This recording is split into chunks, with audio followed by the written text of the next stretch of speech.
Semenjak serangan Hamas pada 7 Oktober yang berujung pada eskalasi konflik Israel-Palestina, pemerintah Israel membatasi jumlah orang yang beribadah sholat Jumat di Masjid Al-Aqsa. Sejak Oktober, keributan sering pecah setiap Jumat antara pihak keamanan Israel dengan umat Islam yang ingin memasuki kompleks masjid. Untuk mengetahui situasi terkini di Al-Aqsa, kami bergabung dengan jurnalis VOA Valdia Baraputri di Yerusalem. Selamat sore, siang Valdia. Apakah ada ketegangan antara pihak keamanan Selamat siang Israel waktu Yerusalem. dengan orang-orang yang dapat sholat Jumat hari ini? Seperti apa pengamanannya? Ya Putri, bisa saya sampaikan terlebih dahulu bahwa sholat Jumat di Masjid Al-Aqsa baru saja selesai dan umat muslim yang tadi mengikuti sholat Jumat ini baru saja meninggalkan lokasi kompleks Masjid Al-Aqsa. Dan mereka yang tadi melaksanakan sholat Jumat ini harus datang pagi-pagi ke lokasi kompleks Masjid Al-Aqsa jauh sebelum sholat Jumat dimulai, bahkan jauh sebelum azan dikumandangkan di waktu setempat pada pukul 11.40. Mereka mulai berdatangan sejak pukul 9.30 pagi karena mereka ingin memastikan bahwa mereka mendapatkan tempat untuk melaksanakan sholat Jumat sejak pemerintah Israel memberlakukan pembatasan jumlah maksimal atau kuota orang yang dapat melaksanakan sholat Jumat di sini hanya 5.000 orang saja. Padahal biasanya di sholat-sholat Jumat sebelum eskalasi konflik Israel dengan Palestina pada bulan Oktober, orang yang mengikuti sholat Jumat ini bisa sampai 50.000 orang.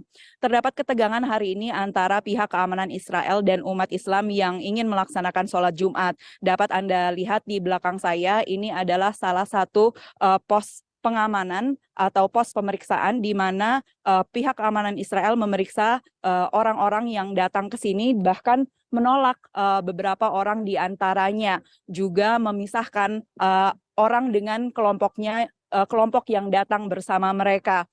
Di tempat saya melaporkan saat ini tidak ada ketegangan yang signifikan. Namun hal itu berbeda di gerbang lainnya karena terdapat 7 gerbang menuju kompleks Masjid Al-Aqsa. Di gerbang yang lainnya pihak Israel menembakkan gas air mata kepada orang-orang yang mencoba masuk untuk melaksanakan ibadah sholat Jumat di sini. Hal yang serupa juga terjadi pada pelaksanaan sholat Jumat pada minggu lalu, di mana orang-orang yang tidak bisa masuk melaksanakan sholat Jumat di jalan, namun dibubarkan oleh pihak Israel dengan menggunakan gas air mata. Sementara masjid-masjid di Yerusalem ini menutup pintu mereka untuk sholat Jumat untuk mendorong orang-orang untuk datang ke Masjid Al-Aqsa untuk melaksanakan sholat Jumat di sini untuk dalam tanda kutip menghentikan pendudukan.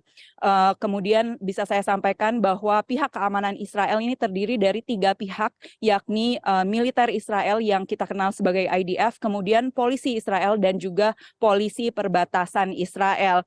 Kemarin kami memasuki kompleks Masjid Al-Aqsa untuk melihat bagaimana situasi di dalamnya, dan dapat kami laporkan bahwa pihak keamanan Israel ini hanya sampai ke pintu gerbang sebelum memasuki kompleks Masjid Al-Aqsa, di mana mereka memeriksa kartu ID atau kartu identitas orang-orang yang akan masuk ke kompleks Masjid Al-Aqsa, namun mereka tidak berada di dalam kompleks Masjid Al-Aqsa itu sendiri. Putri.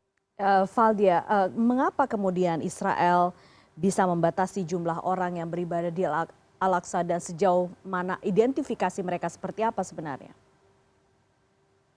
Ya Putri, kekuasaan Israel akan kompleks Masjid Al-Aqsa dan juga sekitarnya ini kembali ke tahun 1967 setelah Perang Timur Tengah, di mana Israel menguasai Yerusalem dan juga tepi barat atau yang kita kenal sebagai West Bank. Faktanya Masjid Al-Aqsa ini memiliki status quo, dan menurut Israel status quo itu tersebut berarti badan penjaga Masjid Al-Aqsa ini bisa mengendalikan keseharian Masjid Al-Aqsa dan memastikan bahwa hanya umat Islam saja yang masuk ke Masjid Al-Aqsa. Namun akses, keamanan, kemudian kontrol bagi wisatawan baik yang muslim maupun yang non-muslim ini berada di tangan Israel. Putri. Baik, Valdia Baraputri melaporkan langsung, jurnalis VOA melaporkan langsung dari Yerusalem. Tetap memastikan keselamatan Anda yang utama, Valdia. Terima kasih.